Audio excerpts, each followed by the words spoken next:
Shana, and thank you all for being here, and good afternoon to everyone, those who are with us here in person and those who are kindly joining us online. We meet today one day out of COP28. We made sure we invite you all for this very important meeting to simply take you through our journey in the preparations that we have taken on very seriously, and to show you what we have done and what we have accomplished and how ready we are in the lead up to COP28.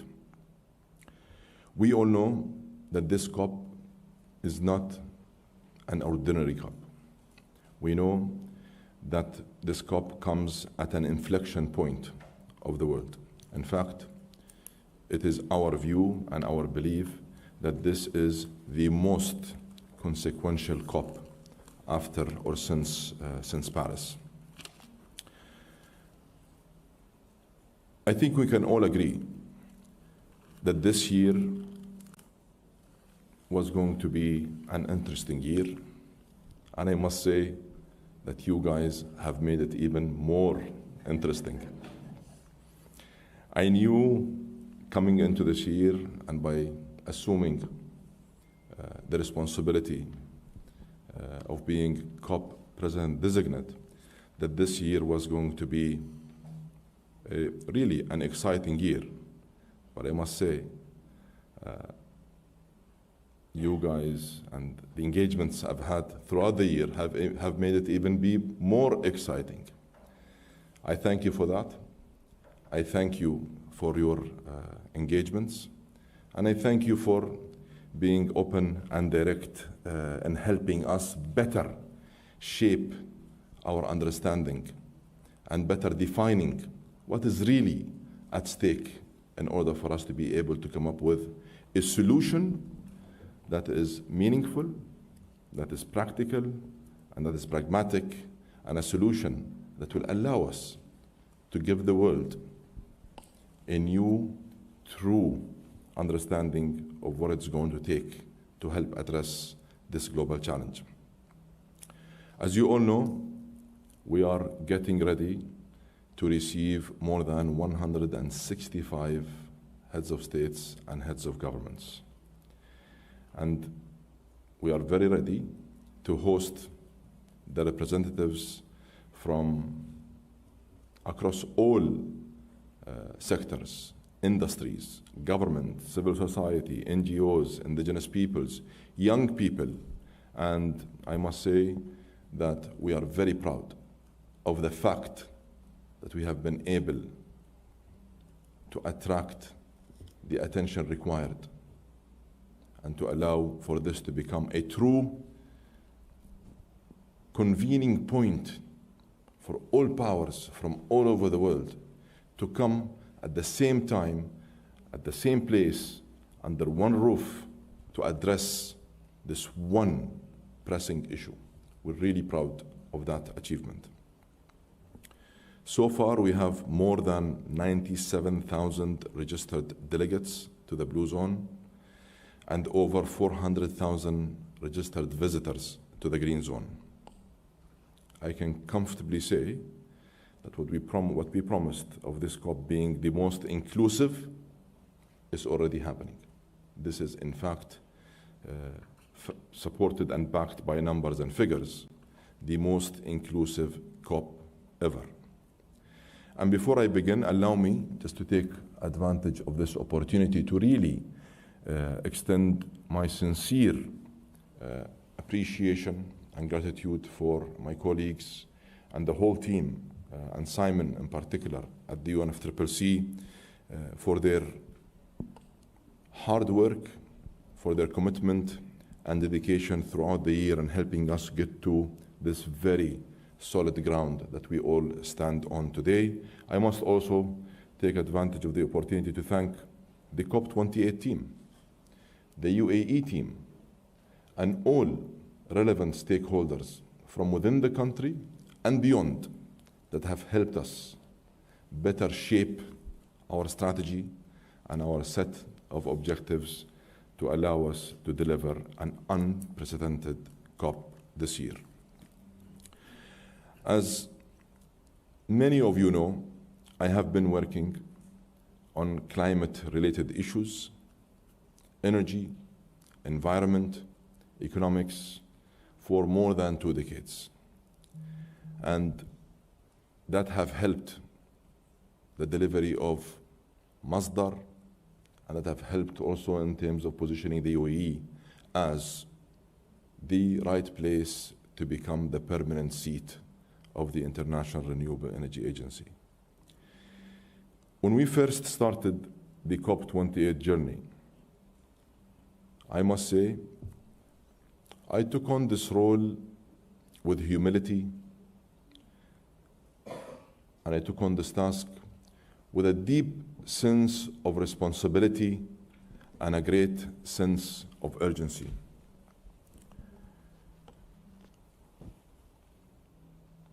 If you look around, you might ask yourself a question. A country that is only 52 years old.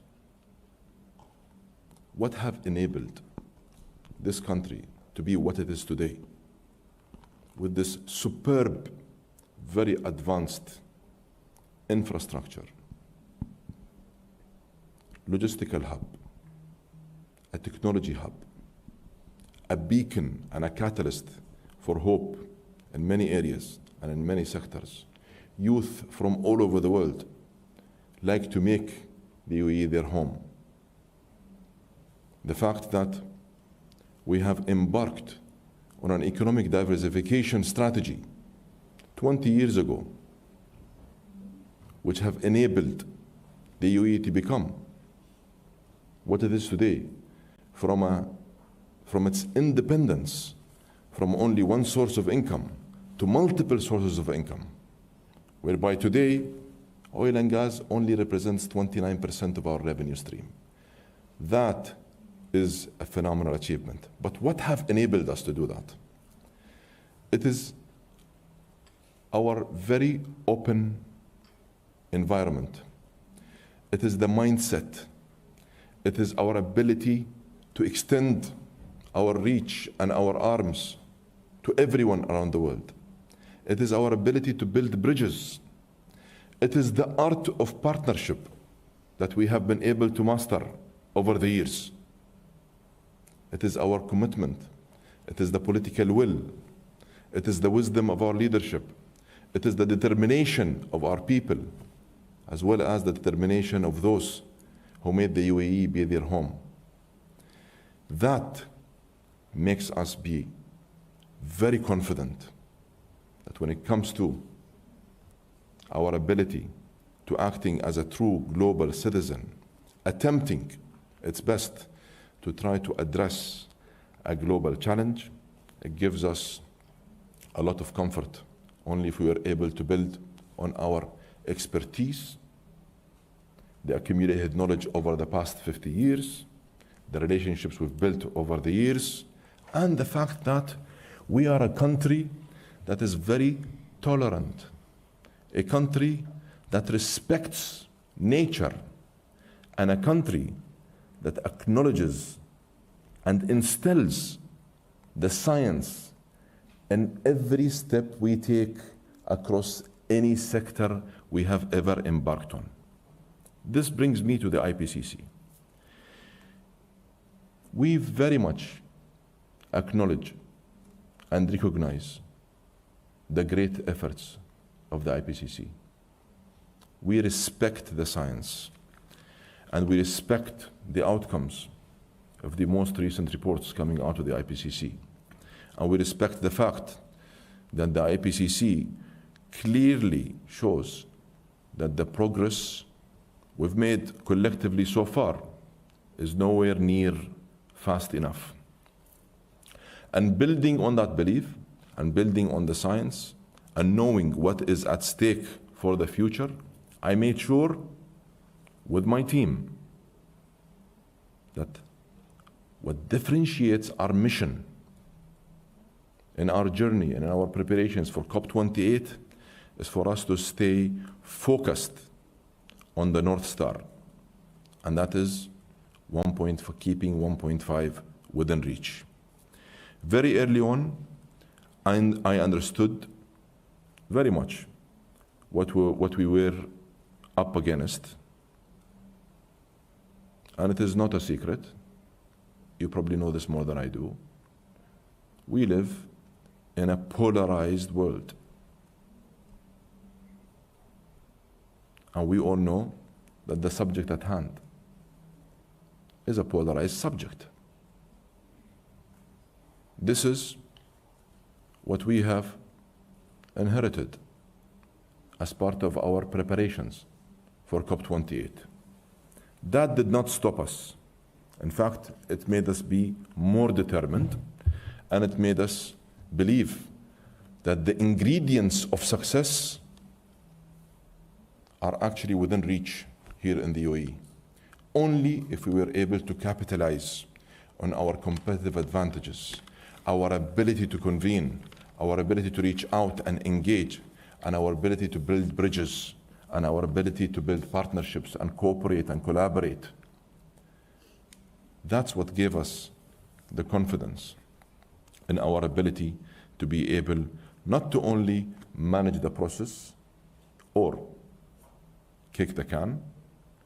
No, we decided that we will go head on and that we will do whatever it takes, and we will be very honest, clear, clean, and transparent throughout the whole process. And I'm sure many of you have appreciated how open we have been throughout our engagement. I know that to even start addressing this challenge, I made sure that myself and my team, we build a robust team that brings all the necessary capabilities, expertise, all the ingredients required from policy, regulation, technology, finance, economics, energy, industry, ability to reach the indigenous peoples, engaging youth. We made sure that we set the structure of our team to be able to cater for all that are out there. And I believe we did a very good job in engaging in a very comprehensive manner throughout this past year and a half, where we embarked on a fact-finding mission with a comprehensive agenda by engaging everyone through this listening and engagement tour. In total, my team and myself, we have physically visited more than 55 nations, more than 55 countries across 6 continents. We met with thousands of people and stakeholders representing everyone, every corner of life. We did not leave any stone unturned because we were very determined that what we need to do is build on our accumulated experience, but also invest in going and up-learning through this, invest in our own learnings to ensure that we have not left any stone unturned.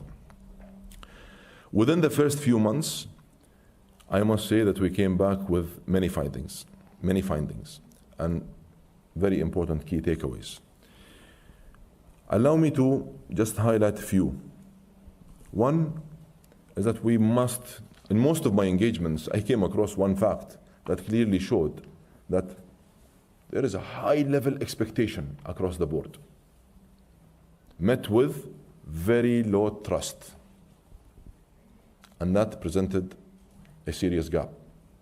So we decided that one of our main takeaways from our fact-finding mission is to help rebuild trust and confidence in the process, and that would be a critical factor for us. We needed to close the gap between ambition and action. while I have been and I will continue to put pressure, to raise ambition, but I don't want to sound in any way irrelevant or ridiculous. I want to equip my call to action for raising ambition with a practical solution, with a roadmap that is meaningful. Because it's easy for anyone just to go and raise ambition without knowing what it actually takes. We should have a clarity on every step of the way. Otherwise, how are we being honest here? How are we not misleading the world? This is not something we can sign up to here in the UAE. Our approach has been sincere and genuine from day one. And that is what you're going to experience throughout the next 2 weeks. One of the other takeaways is the fact that we don't understand why we continue to leave people outside of the room. Why isn't everyone invited? Why isn't everyone being given the opportunity to contribute? Why isn't everyone at the table? And perhaps most importantly, and to get real results, let's come to terms with some realities. We must raise the maximum ambition possible. But please, let's be pragmatic, let's be practical, let's be action-oriented, and let's be honest about what it will really take to get the job done. And one other finding, which I'm sure you already know,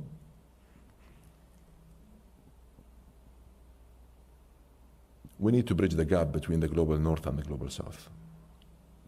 And the way to bridge it is to get those who promise, deliver. Those who pledge must act. And those who promise that they will make best use of such resources must deliver the infrastructure needed, the policies required, the regulation, the capacity building, and the opportunity. So they all meet each other. Enough of divide and enough of finger pointing. And that is one other takeaway we took on board, is for us to help build this trust and this confidence through this process. Based on these insights and based on these findings, we came up with a comprehensive action agenda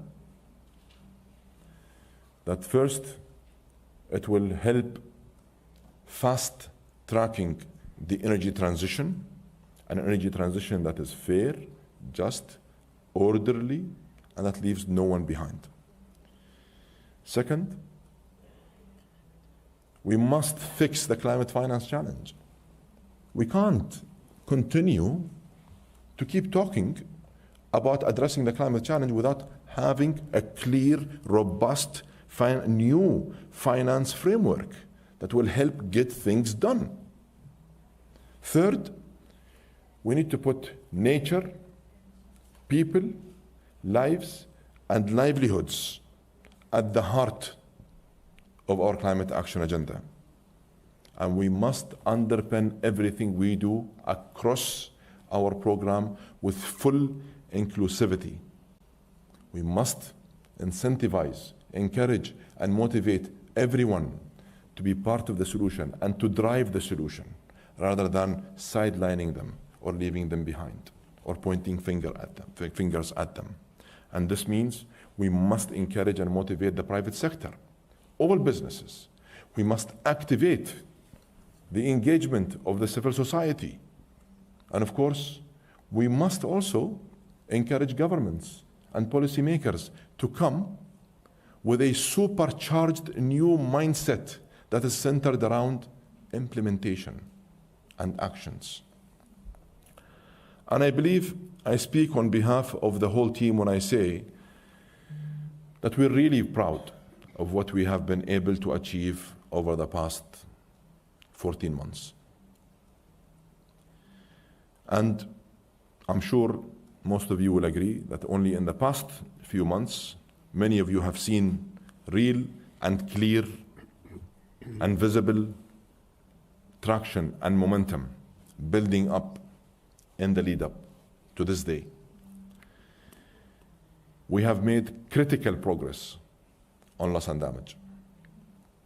85% of the global economy now behind COP28's global renewable energy target of tripling renewable energy. And yes, for the first time ever, a significant number of oil and gas companies now aligned around net zero by 2050 targets and net zero 2030 methane emission targets. Again, for the first time. And remember,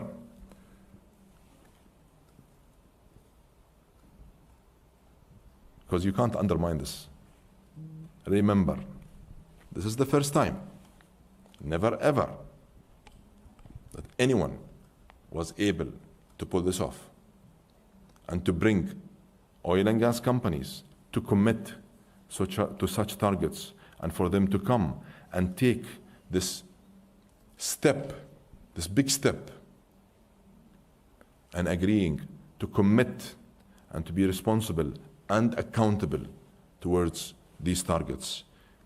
We believe that this is a phenomenal, giant step. In fact, it is a significant step in the right direction.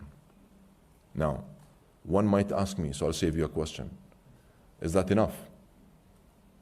Nothing is enough for me. We must and we can do more. I know that. We must and we can do more.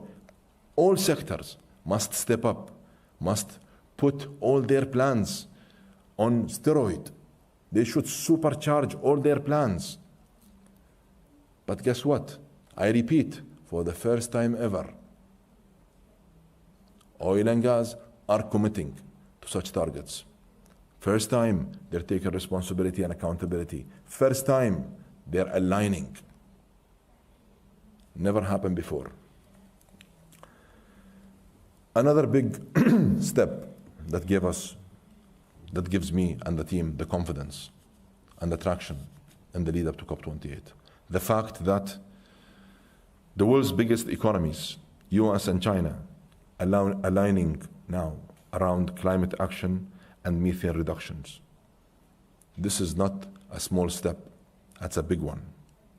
We know where the discussion was a few months ago, and I know where it is today, and you will see that being exemplified and clearly demonstrated by both countries throughout the next 2 weeks. This is real progress, and it all happened before we even started our engagement here. We will also have a series of firsts at COP28 that will define our inclusive approach, including the first climate health ministerial, the first faith pavilion, and the largest gathering of subnational actors at COP. We have 11 declarations and pledges gathering significant support. In fact, we are reaching very encouraging commitments. We're receiving very encouraging commitments from many around the world, including health, food, finance, and cooling. And I must say, I am very excited and very optimistic about what we have been able to deliver thus far and what we are about to really engage on and deliver over the next 2 weeks. Of course, we all know what makes also this COP different is the fact that we have been entrusted to conduct the first ever global stocktake. And that is the global report card and the framework for deciding our way forward. And that is going to be a key outcome for this COP. And I promise I am putting a lot of pressure on every single party and on every single stakeholders. What I want is the delivery of the highest ambition global stocktake decision. That's what I want to achieve. So those who are as genuine as I am, those who are as sincere as I am in helping address this challenge, help me deliver the most ambitious outcome for the GST. And that's why I'm sure you've heard, and you'll continue to hear, and you'll continue to see and witness yourself how I am pushing all parties to deliver against this ultimate goal. I am determined to do everything in my power to restore faith and confidence in multilateralism, and I will hold every country and every company and every stakeholder accountable for keeping 1.5 within reach. And let me just conclude by saying time has come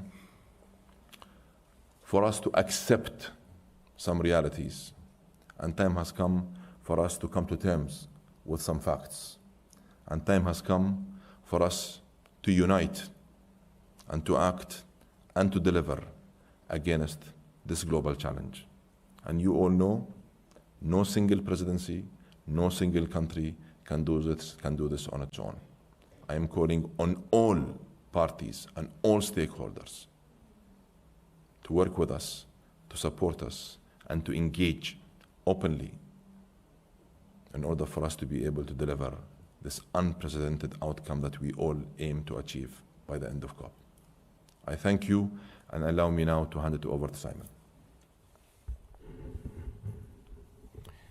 Thank you very much, Dr. Sultan. I'd like to start by commending you and the whole of the UAE COP28 team for getting us to this point.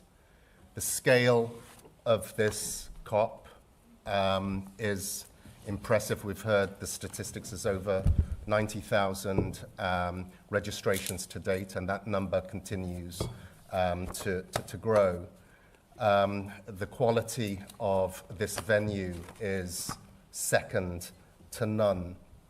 But more importantly, the level of political engagement and the political and technical space that has been created to foster the level of dialogue and engagement at both a political and technical level is certainly impressive. And as you said in your opening, we are at an inflection point. We gather here in Dubai now for the start of COP28 at a time where we are headed for the hottest year ever in human history. We also enter this COP at a period where we know that progress is being made in the fight against climate change, but it's just not enough, and it is not fast enough. Right now, we're taking baby steps where we should be taking great leaps and great strides to get us to where we need to be.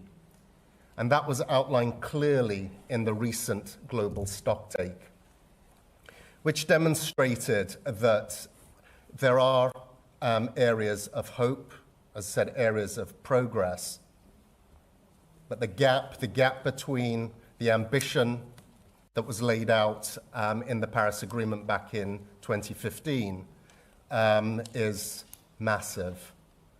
We've also seen from the recent NDC synthesis report all of those plans, national plans, that outline country by country how implementation, how climate action will progress. And all of those action plans that have been received to date show that we are at plus 9% in terms of curbing ambitions based on the cumulative, the aggregated plans received, where we should be by 2030 at minus 43%. So that gap is significant. This COP28, must be a turning point. And this is the opportunity that is being presented to us. And this is where we shift from the what needs to be done to the how. And that how will be reflected in the response to the global stocktake. How robust will that response be? The outcome of this 2-year cycle where inputs from 180 parties was received, all of the elements as to how we bridge these gaps, how we accelerate implementation are laid out.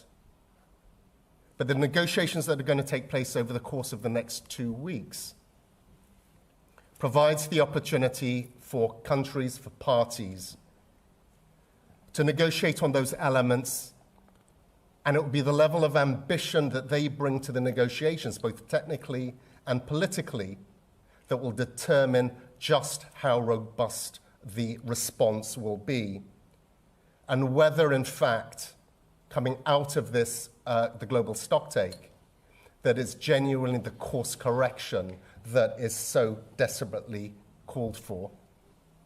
And coming out of this COP also has to be that solutions orientation that Dr. Sultan spoke of, speaking to the how do we achieve the goals that we need. We also need a clear signal based on what is negotiated that there is a climate action surge on all the negotiating tracks, starting with that response, that negotiated response to the stocktake, to signal that surge in action. And then within that, loss and damage, there is the opportunity to walk away from here with a truly historic decision on operationalizing the loss and damage fund and funding arrangements. But not only on the technicalities of its operations, but also clear financial signals from donors as to the seeding, the capitalization of that fund. The work that came out of the transitional committees, the technical work that's been carried out over the course of this year, certainly gives me hope that parties can come round the table to discuss and agree on the most difficult of issues and actually reach agreement. And if we can carry through the spirit from the output of those technical sessions through the adoption of the loss and damage recommendations, and if that can be done early, that will send a powerful signal to all of the negotiating rooms where equally as constructive engagement is required and equally as ambitious decisions are sought. And whether that is across adaptation, where we know there is an adaptation deficit, the opportunity, and I'll continue to use the word opportunity that is being presented to all parties, the opportunity to come away from COP28 with the correct balance between adaptation and the actions that are required there, and mitigation, and to make significant progress there, are also presented. And of course, on finance, finance cuts across every single one of the negotiating tracks. Finance is the enabler for closing that implementation gap and increasing ambition. And clear signals, not only in terms of closing and the delivery of the 100 billion, but a significant replenishment of the GCF, the Adaptation Fund, will also be clear signals moving forward. And as we go into COP29 next year, which will be a finance COP, what that new finance goal that will propel us forward would look like. Coming out of this COP also should also be the launch of clear direction for the future of the process in terms of the successes of COPs 29 and 30. As I said, COP29 will be a finance COP, where the billions are supposed to transform to the trillions that are needed to fund climate action.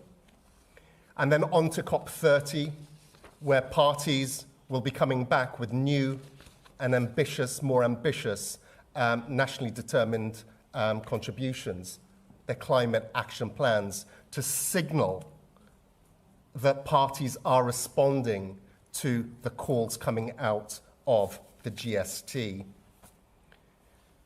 And the final message is that everyone, all parties, entire global population will benefit from the boldness of the decisions that are made here in Dubai over the course of the next 2 weeks. The 3.6 billion vulnerable people all around the world who are dependent on significant climate action. If we were to achieve all of the above, the lives, the livelihoods of the most vulnerable, a clear signal that there is protection and support there. Whether it's opportunities in terms of the green economy, jobs created, economic opportunities that are being presented, energy security for all, energy supply for all, and of course, a world that is less polluted to provide a healthy environment for all. All of this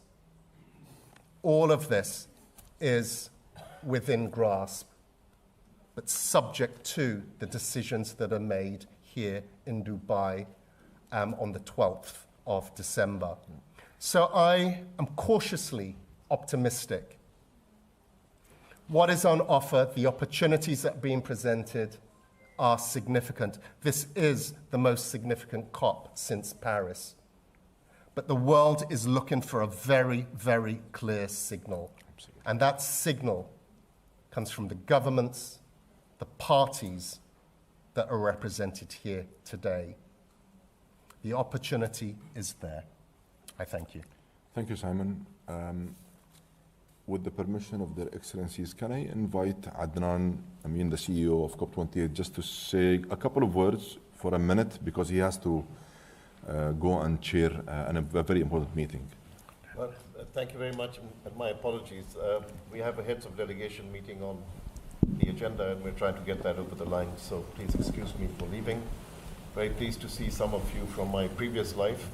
I had retreated into academia. Sultan brought me back for this, and I was happy for that challenge for a very special reason, which is I've been in the multilateral setting. I've been in multilateral organizations for more than 25 years. I know I look young. But latterly, as the first head of the International Renewable Energy Agency, where I had a close partnership in Sultan in building this really exemplary agency for a new energy future. And I've been in the climate process for also, like Sultan, for 2 decades. And I'm very committed to these issues.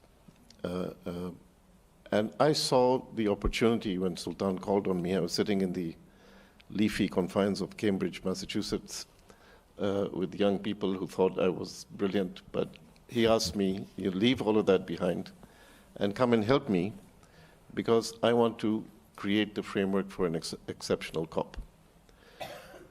I know that the GST is going to be a defining point for us.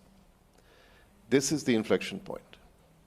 This is the point where we have to demonstrate where there is political will in a challenging geopolitical situation in this world, with critical aspects of science indicating the challenge ahead.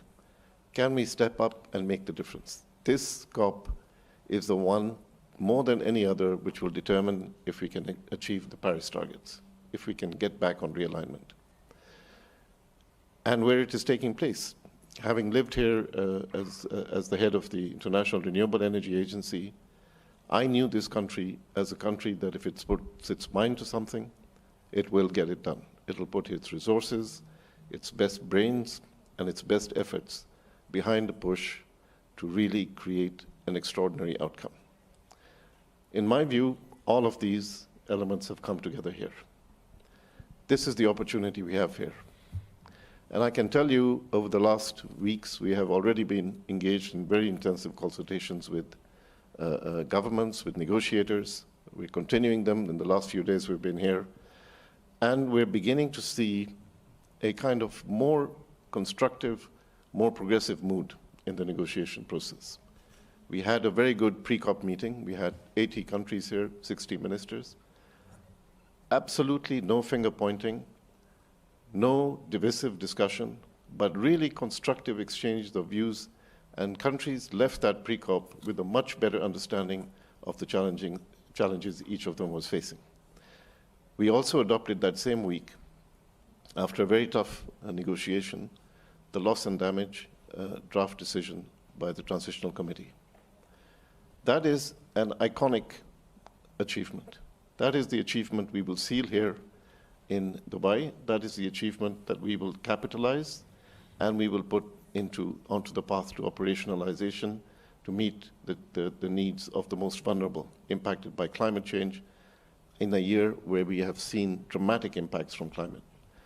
So we are on a pathway. Of course, how the COP plays out over the coming weeks across all of the issues is going to be decisive to the level of ambition. But everything we feel at this point, despite all of the noise you hear, in fact, that noise is helpful because it helps you to focus on the task at hand. We feel that the prospects of an extraordinary outcome are at hand. And I think we will step up to deliver that. Thank you. I have to go if you'll excuse me, but thank you very much. Thank you, Adnan. Thank you, Simon. Her Excellency. I invite Her Excellency Mariam. All right. Thank you so much. First of all, let me say I'm going to talk in two parts. The first part, of course, being the UAE Minister of Climate Change and Environment, let me say what an honor it is to be in this position and help my colleagues and the country as well really take the domestic efforts that we've been doing for many years now to the next level. And of course, for us, hosting the world here in Dubai and Expo City is a milestone moment in the journey that we've taken. And I know Sultan has already in his statement talked a lot about some of the achievements of the UAE. Of course, it was in 2016 where the UAE became a member to the Paris Agreement. And from then on, it's just we've taken step by step, always making sure we update our NDCs. The latest update was just a few months ago. It was our third update to our second NDC, and this was the third update in 3 consecutive years. And this just shows we are really committed to this. We see how technology is advancing, the upskilling of the community, and that's why we were able to keep raising the ambition. And of course, Sultan and I have had many conversations on how to push each other. How can we raise ambition? Because it's so important as the host country to walk the talk. And so the net zero strategy was also just announced a few days ago at the annual government meeting. Again, this is a nation strategy. This is all about how we develop with a pro-growth, pro-climate mindset. And this is not just about putting investments into setting up a facility. It's about upskilling people as well. And this takes time, and that's why Sultan also keeps mentioning the just transition, so important. Also, we're on a mission to plant 100 million mangroves by 2030. We've achieved about 45 million mangroves so far. This was an announcement we made in Glasgow at COP26. We've done a lot on the food side, and I'll come to that, and I'm so happy that I'm supporting the presidency as the COP28 food lead. We have never been this far on the conversations of food as we are today before a COP. And the Emirates Declaration for Sustainable Agriculture, Resilient Food Systems and Climate Action was developed with all partners, all countries around the world. It's a 2-pager declaration, and we're now in the midst of getting the endorsements, and hopefully you'll see some announcements coming up very soon. So we're really excited about that, because really it's all about the political will. We've learned as a young nation, 52 years old very soon, what political will means, what coming out of the box and saying, you know what, we want to be in front of the wave instead of behind the wave. We want to take a risk because we know that this is the right way of doing things. This is not the let's stay in our comfort zone kind of thinking. So we as young people, a young nation, are very much about trend setting, because we understand the world is changing so fast. We've got a lot of young people. They're looking up to us. Their lives are literally in our hands. And so COP28 is something which we're so proud of. We're so proud of hosting it here in our country. We're so proud that the country is excited about it. You cannot imagine how many young people I have in the ministry. I've got about 500 staff, many under the age of 35. For them, this milestone moment has been such an eye-opener for them that they're so excited. I mean, we're working on an MRV system for the country. We're working on a national registry. We're working on so many things that has been a first-timer for them. And so this is all about upskilling people, mindset change. And I've been on a little bit of a roadshow around the 7 Emirates doing it's called the Majlis, the Climate Change Makers Majlis, and it was all about getting people ready for the mindset change that we need, because this is not just about governments and it's not just about the private sector, it's about us as individuals. How can we change in our lifestyles and our everyday choices so that we contribute to a better world for humanity? So with that, I'm just going to stop there, and I know we've got my colleagues here. Thank you so much. With Her Excellency, Shamma. I love that when Her Excellency said youth, a lot of you smiled. So you all know that climate change extremely affects young people. It affects all of humanity, not half of it. And I don't know why youth have been excluded. First of all, they are the most passionate, most engaged, most educated generation ever. They outnumber every other age group in every other country. There's 1.8 billion people between the age of 15 to 35, 4.3 billion below the age of 35. Climate change is a complicated crisis that requires us to reimagine, rethink how we live, how we eat, how we work, how we consume, how we produce. And it needs innovation. It needs young people. Young people are powerful. They're entrepreneurs, they're students, they're leading green technology, and the list goes on. But this power has not been harnessed to its full potential. COP has happened 27 times.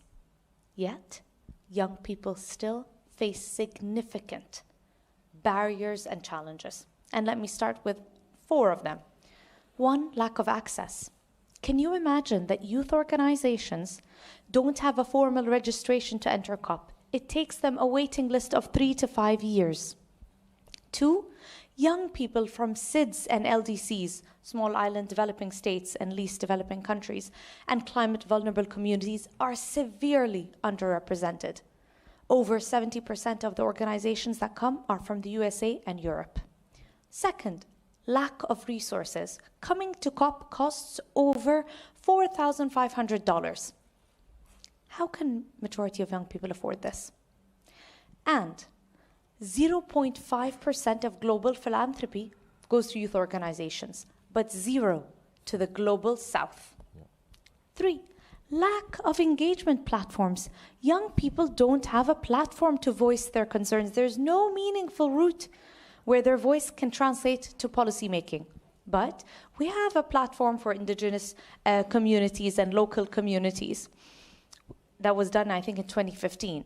We have a platform in the UNFCCC for gender balance. Where is youth? 4th, is the insufficient capacity building. In our consultations, so maybe, sorry, I just want to touch on, Dr. Sultan didn't speak about how we're not only inclusive in COP, the process up to COP28 has been inclusive. So there was listening consultations with several countries on how to approach COP. We're trying to listen. So one of the major climate barriers to COP for young people was the lack of climate education. They say we come not knowing how the negotiations work, we're wandering around not knowing what to do or how to contribute meaningfully. So the lack of capacity building is critical. Now this is the reason the United Arab Emirates and the CPD decided to create a youth climate champion role, a role that is placed within the presidency team to, one, ensure meaningful participation and representation of young people in international climate decision making, two, relay the voice of youth directly to the presidency, three, mobilize substantive input and outcomes from COP. This is our ambition. When we came to deliver what will our strategy be, we did a full listening tour to young people in over 60 countries. And we created a strategy called PAVE. P for enhancing participation, A for amplifying action, V for amplifying voice, E for instilling education. Let me tell you how PAVE is now translated into action in COP28. Let me start with enhancing participation. We have created an international delegates program of over 100 young people fully funded. 74 of them come from SIDS and LDCs. Majority, some of them are people of disabilities. The list goes on in inclusivity. But these 100 young youth delegates have been trained by Harvard and the UNFCCC. They have been involved in all consultations, not just in COP28, but pre-COP. They were funded to even attend Africa Climate Week, Latin America Climate Week. We flew them to Panama. They were fully involved in direct dialogue with negotiators. Two, we've offered accommodation and visas for over 400 young people. The list goes on. That's in P for PAVE. Let me talk about A for action. One, on action, we've clearly communicated the importance of having opportunities, and we've gathered the resources to have opportunities and programming for young people at COP. We have 3 pavilions for youth: a youth pavilion, and a youth climate champion pavilion, and a youth and children pavilion. 2, we don't have a youth day solely at COP. We have youth injected throughout all of the thematics on new topics like even mental health, youth, peace and security. We have been able, if you were here a few days ago, we just finished the Conference of Youth, which you all know. And it is the final kind of Conference of Youth where youth come with a global youth statement. Unprecedented number of regional and local Conference of Youth has happened before this conference that happened 2 days ago in Dubai in Expo. 105 countries were able to host regional conferences of youth and local. And the input was from 750,000 young people. By the way, all of them were not funded. This is full volunteers. This Global Youth Statement was presented at, Mr. Adnan Amin was talking about the pre-COP. It was presented to member states at the pre-COP. Let me go to V, relaying the voice of youth. With the global stocktake, we have a youth stocktake. We were able to create a report in partnership with Youngo on where are the gaps of youth inclusion, because you might also know part of the UAE's DNA is not just to create something that's one-off, but to create a legacy piece. We want youth empowerment, not just for youth for COP28, but forever. And creating something sustainable is critical. We were able to also ensure that we create other reports where the voice of youth was included. But I want to say something. It's not about getting youth to COP28 only and the 2 weeks. We involved young people in 12 consultations up to COP28 in SB in Bonn, the Petersburg Dialogue, and the list goes on. They were funded and trained. Yeah. Let me go to E, education. Very critical. What have we done? We've partnered with Harvard and the UNFCCC to create capacity building and videos and information not just on COP, on mitigation, on loss and damage, on pre-COP and post-COP, how can youth be involved? On Article 6, on negotiations, technicalities exactly, to ensure that when young people come and they're part of negotiations or they're part of dialogues or the forums that we have on all thematic days, they are on equal level with decision makers. We have in our pavilion, by the way, a live capacity building for the youth negotiators. Forgot to mention, because our Youth International Delegates Program, the 100 youth, are so superb, a third of them got chosen to be part of their country delegations. And that makes us so proud that the UAE can enable and empower young people from Guam, from Sierra Leone, from places you have never heard of. And their voice has never ever reached COP. Also part of the COP presidency's legacy in education is, of course, you might know, the Green Skills Platform and the Green Skills Partnership, which empowers educators in the Global South for a legacy piece in part of education. I can talk more about a lot of programs, but I don't want to take a lot of your time. But I just want to say one thing. This COP has been a turnaround COP for youth inclusion. And we hope it's a turnaround for future youth. And the UAE is proud that it has fully funded as well the Youth Climate Champion for the next 3 years. This shows you the commitment. And this shows you the dedication that we want, because young people don't bring the business as usual. And narrowing our collective gaze and really not including everyone on the table will not let us achieve the ambition that Dr. Sultan was talking about. So thank you very much. Thank you. Thank you so much, Your Excellency. High-level champion Razan Mubarak. I've vowed never to go after Her Excellency Shaman. I always seem to be put in these positions. So excuse me, yes, for appearing very bland after this incredible intervention. Ladies and gentlemen, colleagues, esteemed members of the media, those who are with us here, those that are joining us online, my name is Razan Khalifa Al-Mubarak, and I'm here in my capacity as the UN Climate Change High-Level Champion for COP28. This is a role that I share. I share this role with my co-champion, Dr. Mahmoud Mahieddin of COP27. Again, really highlighting really the importance of legacy, of working from COP to COP. This is a role that extends beyond a mere title. This is a role that represents a commitment to advance the global climate action agenda in collaboration with the Marrakesh Partnership. Because the transition in the real economy is on its way. Perhaps it's not fast enough, but it is happening. It is not a matter of if, it is how fast and who is going to lead the way. Addressing global emergencies such as climate change really require an all-encompassing societal approach. It is this understanding that underpins the establishment of the high-level champion role within the Paris Agreement in 2015. Our mission as high-level champions is to mobilize a broad spectrum of society, including the private sector, philanthropy, indigenous peoples' organization, health and education institutions, civil society, and of course, youth. Our role is to help harness, it is to help accelerate and amplify their leadership to fulfill the Paris Agreement's objectives.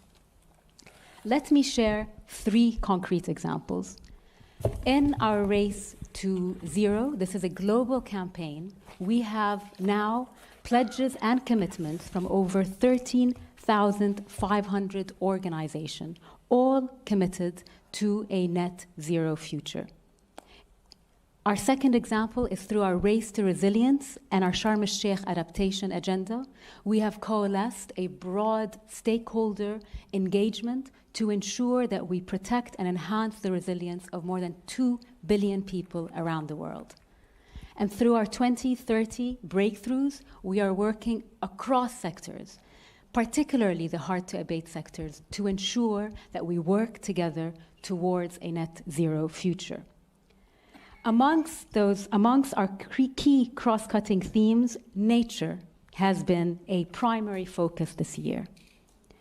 We recognize that it is essential in capturing anthropogenic emissions and achieving 2030 mitigation targets.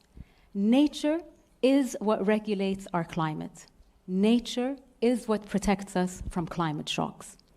Our efforts here span multiple areas, including concrete steps to protect the world's most important carbon sinks, on land and in the sea, in forests and in oceans. Aligning private sector financial flows with net zero and nature positive outcomes, and integrating nature and climate outcomes in national plans. Inclusion is a central theme in our agenda. We recognize and we need to ensure that we empower those that are disproportionately impacted by climate change, including Indigenous peoples and women. Indigenous people steward 80% of global biodiversity.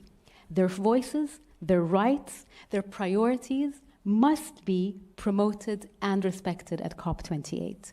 Similarly, we are championing the empowerment of women in climate action, acknowledging that the impact of climate change is not gender neutral.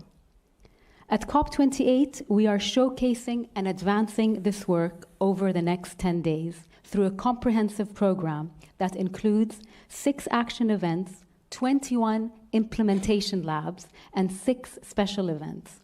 And we are also part of the official opening and closing. Please join us. Thank you. I haven't finished yet. Thank you. But no, I did. I just really wanted to say that thank you all for this. We want to work together to really make this COP not just a beacon of hope, but really a place where we can demonstrate and implement the actions that we need to do to keep 1.5 within reach. And with that... Thank you, Razan. Your Excellency, Razan, thank you. As you find it difficult to speak after Maali Shamma, I'd just like to celebrate that we're on a panel that is largely women, and Dr. Sultan and I are used to being outnumbered in this process, and it's a testament to only in the UAE can you see a dominant of such great leaders, female leaders in our team, and Dr. Sultan has built a fantastic team of people, and I just want to I worked very closely with His Excellency over the course of this year and through the COP, and so I don't want to repeat a lot of the things that he's said already in the interest of time. We've visited every country we could go to. We've spoken to every stakeholder we can. We have taken a pragmatic and practical approach with a North Star of 1.5, keeping 1.5 within reach. How do we do that? We do that by achieving a 22 gigatons emissions reduction.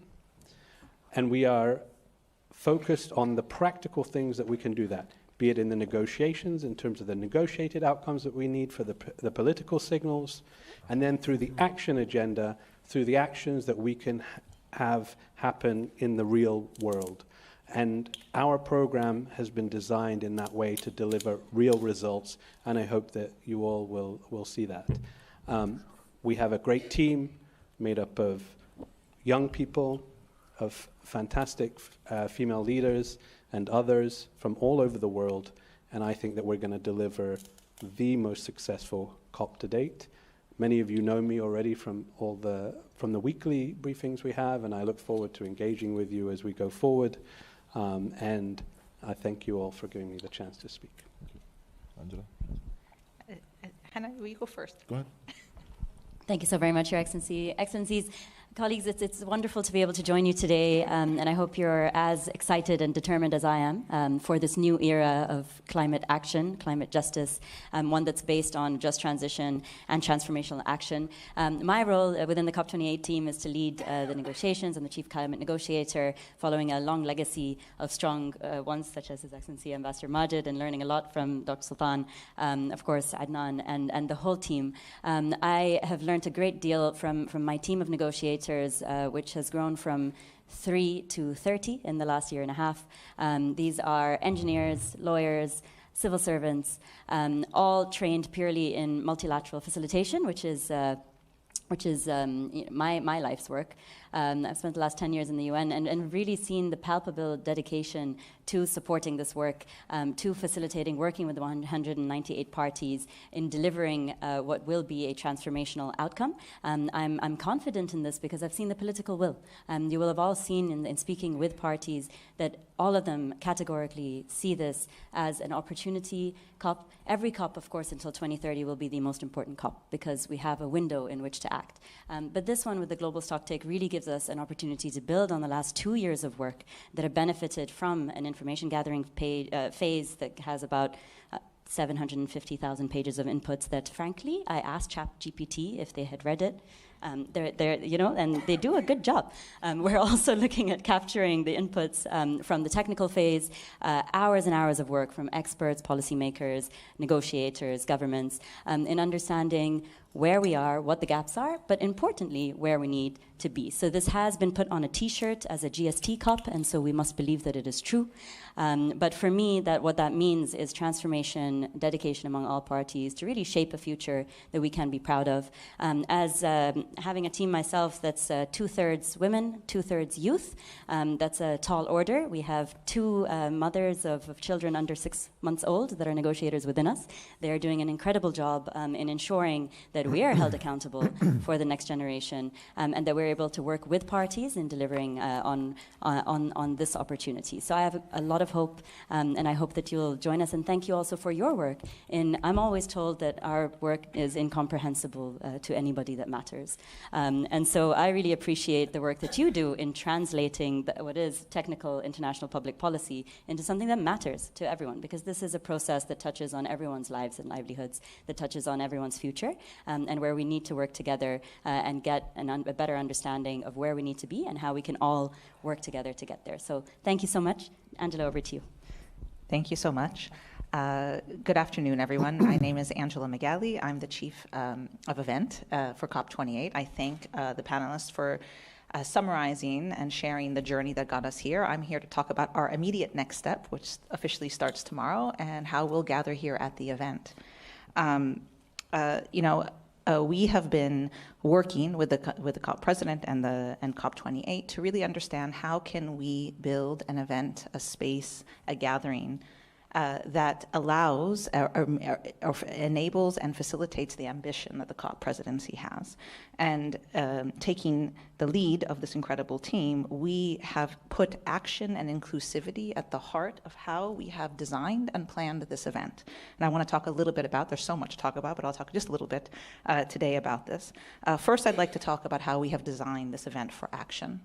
Having this event at Expo City has afforded us an incredible opportunity to co-locate the blue zone and the green zone, in order to activate the entire value chain of climate action.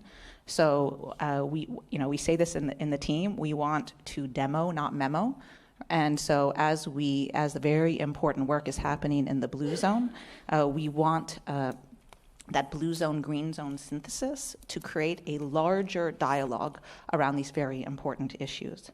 So in addition to the master planning of the facilities in the blue zone and green zone, we've also designed a suite of thematic days that help unify strategic focus around very important priorities for the work at hand. These thematic priorities will allow us, these thematic days, will allow us to, again, unify and focus conversation happening simultaneously in the blue zone and in the green zone, and welcome members of the blue zone to come in, delegates in the blue zone to come into the green zone and engage in those conversations. You'll see a variety of themes that we have prioritized, and I think for the first time ever, health will be focused as a priority in those thematic days. The programs are also designed to meet a variety of needs. As we said, we want to welcome the world to COP28. And so, of course, we will have programs across the blue zone and the green zone that very much are about accelerating climate solutions. It's about co-creating solutions. But for those in the green zone that are climate curious or maybe new to COP, we also have a program that inspires, that informs, that connects all different, the full group of participants. In the blue zone, we have, as Dr. Sultan alluded to, over 220 pavilions. That includes more than 110 participating countries in creating their own platforms, sharing their own solutions, and having their own conversations. In the green zone, we have 7 thematic hubs. These include Decarbonization Hub, the Knowledge Hub, Climate Finance Hub, Technology and Innovation Hub, the Youth Hub. We have a startup village that has over 100 tech startups in climate.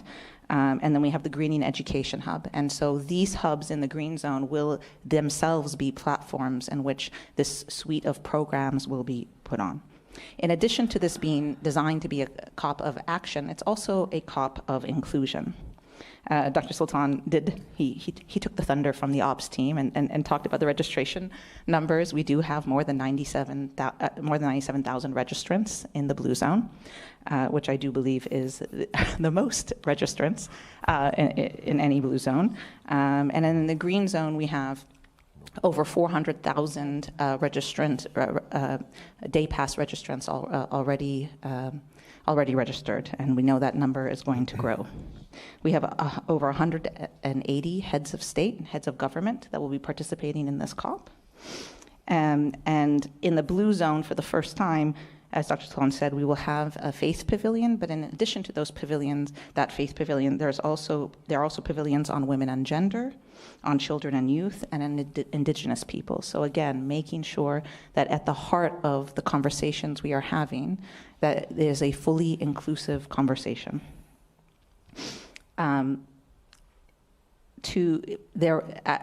For those of you who have been to COP before, you know that it is buzzing with activity. And so in order to help assist everyone navigate the very activities that will be happening, the COP28, on the COP28 website, you can find visitor itineraries around particular themes. So around the green zone highlights, or UAE heritage, or technology and innovation, that will highlight the most important places and activities to attend. Lastly, this event has been designed for accessibility and for sustainability, and you'll find a very large variety of activities and plans that have put in place, including accessible accommodation and transportation, accessible security checkpoints, quiet rooms, hearing loops, a variety of things. And in addition to sustainability, really keeping sustainability at the core of how we are operating this event. Many of you may have already heard that Expo City Dubai is now being powered by renewable energy from the Mohammed bin Rashid Al Maktoum Solar Park. In addition to that, our F&B, we have more than we are expecting to serve more than 250,000 meals during this COP, and all of that has been actually thanks greatly to Her Excellency Mariam and the amazing COP team, really designing the F&B options for a 1.5 degree aligned menu. So there's a lot more to know, but I will stop now because we don't need to know everything about the event on the first day. So with that, I'll hand it over to Dr. Sultan. In fact, this room and how we've decided to set up this press conference is only to give you a flavor of the conducive environment we're trying to apply to the whole of the activities and the site across the COP. So I thank you, Angela, for giving us this idea. Thank you very much to the whole panel for this. I know that we have an awful lot to say, as you've heard from everybody. They're very keen to tell you more, and you will have plenty of opportunities. We will be running daily press briefings where we will very much engage with you. I know you're all very short of time, so we will be able to take 1 or 2 questions only. If you could just state your name, organisation, just one question, please, very short.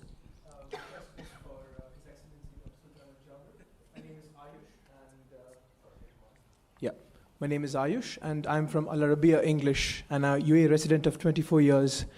My question for you, Dr. Sultan, is you mentioned how oil and gas aligned for the first time around methane and gas targets. That's great news, but who will hold them accountable post COP28? That's a very good question, and I think I'm not at liberty at this point to answer that. Wait a couple more days, and you will see the answer. Okay, I think we'll take one question here, the lady here. Thank you so much. Pelita Clark, Financial Times. Dr. Sultan, thank you for the very comprehensive briefing and very interesting briefing on the event. Given that this is, I think, your first public appearance since reports last week emerged about the UAE planning to use COP28 discussions with foreign governments to strike oil and gas deals, I wonder if you could take advantage of this briefing to explain to us exactly what did happen, whether that occurred and whether you personally might have been involved in them. Okay, knowing that we are only one day out, I wasn't really planning on answering such a question, but you know what? I will answer it. And please, hear me out. I'll be very clear, crystal clear, for you, for everyone in the room, and for those who are online. These allegations are false, not true, incorrect, and not accurate.